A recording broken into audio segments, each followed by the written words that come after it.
legacy of the red, white, and blue. It's time for Veterans Issues, the show that brings you information about veterans, military, and their family. Now here's your host, Ken Rollins. Welcome to Veterans Issues. Ken Rollins here. Today's guest is yours truly. We got some things to talk about. This is where you're going to need this pen. Sit down, stay right there. We'll be right back. Welcome back to Veterans Issues. Ken Rollins here, and today we're going to be talking about some things that you need to know in depth. We do this occasionally so we can make sure you catch it all. So get you a pen and stick with us. We're going to go right over here to Camp 2, and then we're going to talk about some things that are near and dear to you and your family. And the first thing I want to talk about is the Alabama GI Bill. Last year, that bill was changed. It used to be that if you were 20% disabled and had joined the military from the state of Alabama or entered the military from the state of Alabama, you were eligible for your children to receive up to 4 years of college free with books and tuition. Because of the funds, general funds and whatever, we have to cut that back. That has been, they introduced a bill last year, Senator Dial did, it increased that to 40%. So those that are already in the system at 20, you still get it, but from now on, you have to be 40% disabled in order to be eligible for the Alabama GI Bill under those conditions. So I hate that, but that's the cost of doing business. We couldn't pay the colleges because we didn't have the income coming in to make that happen. The next thing, I want to give the control room a heads up. I want to pull up a card. I've talked about the choice card on here quite a bit, and this is a choice card. It's just a simple little card. It's got a number on it, and that number is the number that you call in to Birmingham or wherever, the clinic. You give them your choice card. Now, what that do for you, you can pull it down. That card is will tell the folks in Birmingham that you're registered in the choice program. So let's say that you have a dermatology appointment or an ophthalmology for glasses or whatever. You don't want to make the trip to Birmingham. You call that Birmingham number and that 800 number, and you give them your choice number, and you say, I don't want to do that in Birmingham. I'd rather do it in Anniston, Oxford, Gadsden, or whatever. And they will tell you the names of the doctors in that area that honor the choice card. All doctors do not, medical facilities do not honor the choice card. And the VA will pay for, if they authorize, they'll authorize that number to the dermatologist or whatever, and they will pay the bill. So the choice card is important. That thing has been extended for 6 more months under this current administration. The Congress extended it for another 6 months. They're trying to work out the kinks in it. When they originally put it out there, they were saying 60 miles to the next facility, but they did that as the crow flies. And as most of you know, a lot of times, like if you're in Jacksonville, Alabama, to get to Birmingham, you're going to have to go make some connections. You don't just fly straight like the crow does.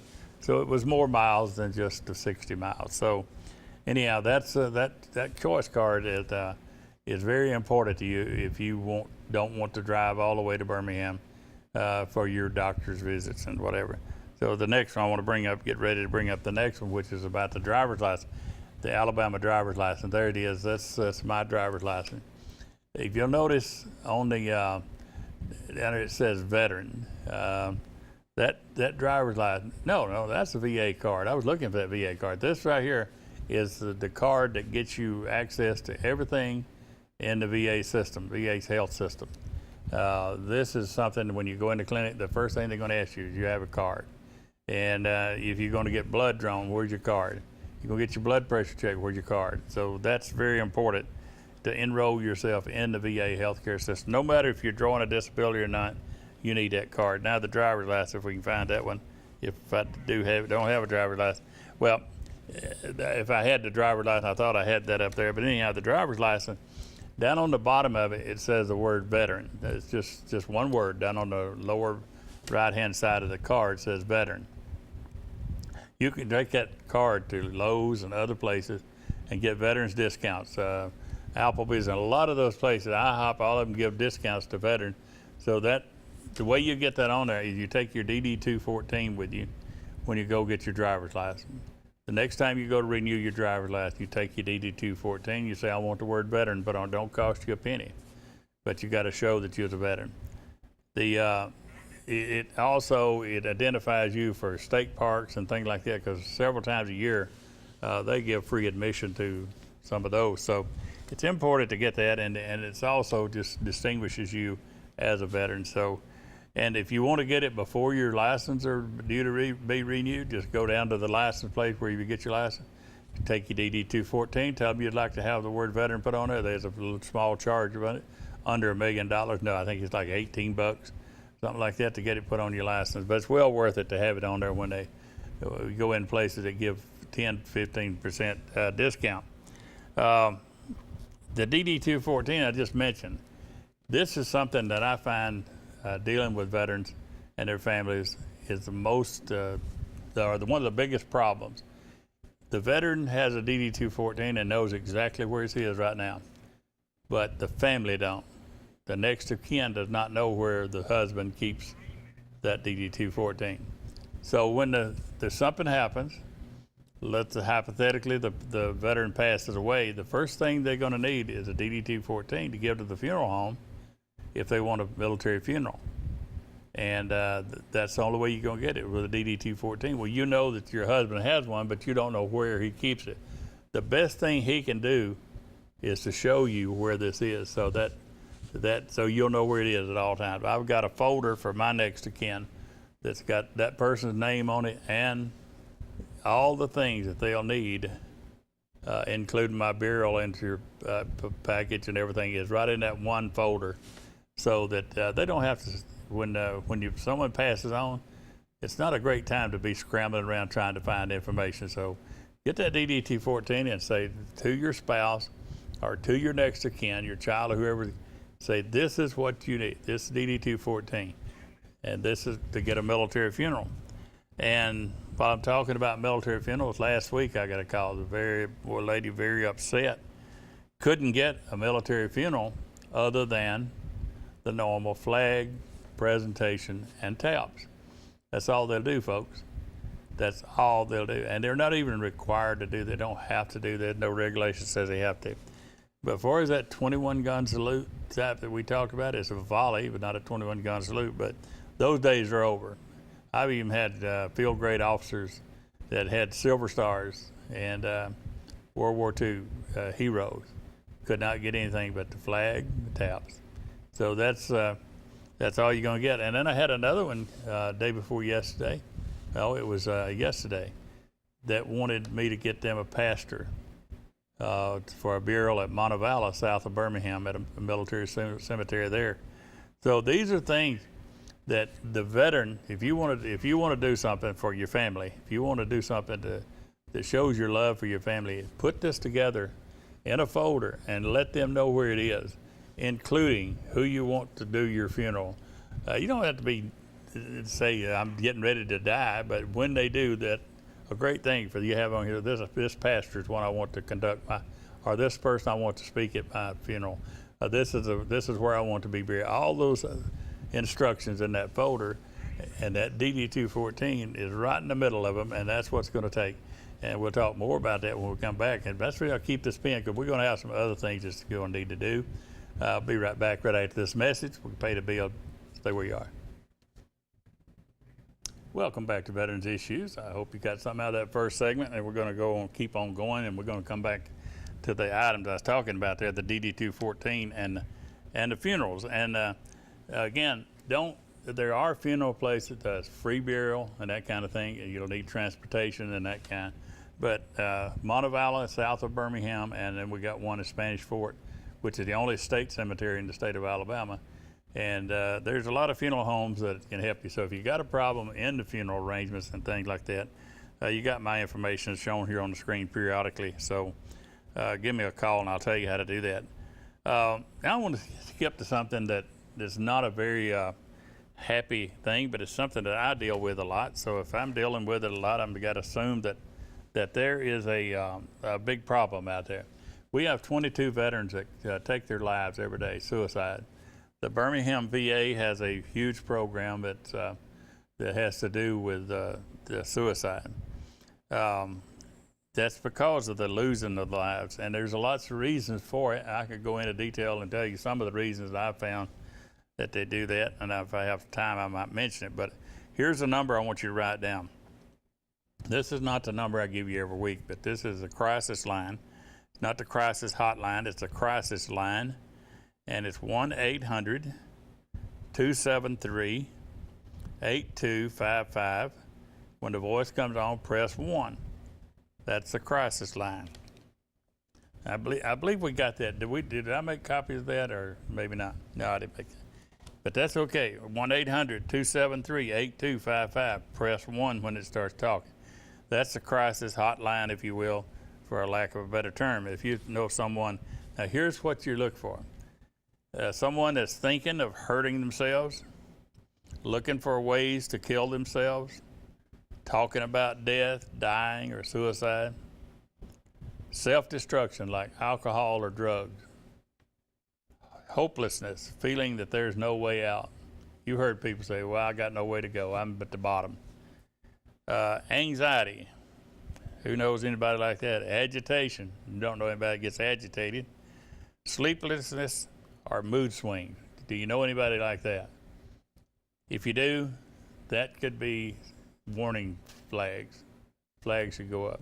Not just because of their anxiety. We have children that get that way, but these are the things you look for if you think somebody might be wanting to harm themselves. A feeling of there's no reason to live. I don't have anything to live for. My wife left me or my husband left me. I don't have a reason to live. Rage and anger. Do you know anybody like that flies off the handle? One of the biggest things that I found that with PTSD that people have is road rage. Doesn't mean that everybody has road rage out there, having PTSD from the military or whatever, but it is one of the flags.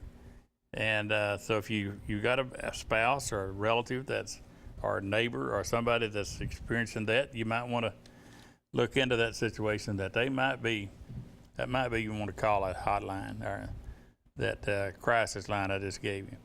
Engaging in risky activities without thinking. And I can think of a bunch of them. Just taking chances that you shouldn't take. Increasing their alcohol or their drug, increasing it. If you've been taking 3 drinks a day, now they're taking 5 or 6, or if they were taking pain pill, now they're taking 2 pain pills. Those are things to observe. And then here's the one that I see a lot: withdrawing from the family and friends, where the person wants to be a recluse. Nobody bother me. I don't want anybody coming around. I'm not going around, so don't come around. That's a huge problem. So those are the flags to look for. That if you think someone might be suicidal out there. So, and then you try to intervene through the church, through whatever you can, friends, family, from there. The waiting list for the Veterans Home is running 7 to 8 months. The one in Pell City is a little bit longer because those are private rooms there, as opposed to the other 3 homes which have 2 people to a room. So don't expect to get ready for a home like that and be ready to just go in immediately. That is the model home. The one in Pell City is a home that's modeled by the whole United States. They're looking at all the veterans' homes to go on that model. Homes of the future will be little single-like homes for veterans. It won't be them old 2 people to a room anymore. But we're so proud of the one in Pell City that it sets the model for the whole United States. I want the control room, if they would, have put up the Toys for Tots, the flyer I've got there, because this is something that's very near and dear to me.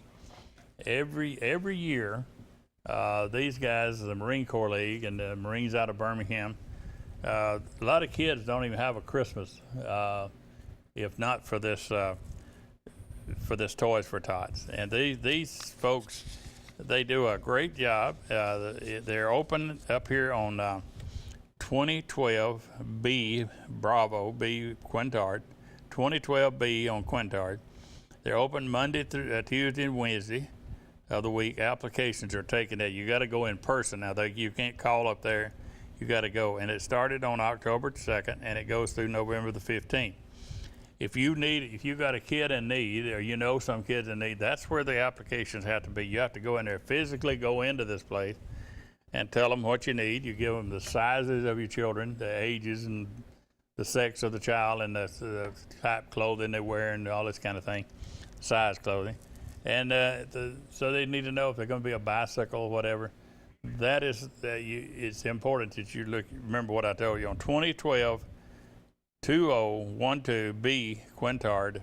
This is a new place, is the reason I'm telling you. They used to be down on Noble Street. Now they're up on Quintard. So if you're going to put in an application for assistance through Toys for Tot, and I'm going to tell you something.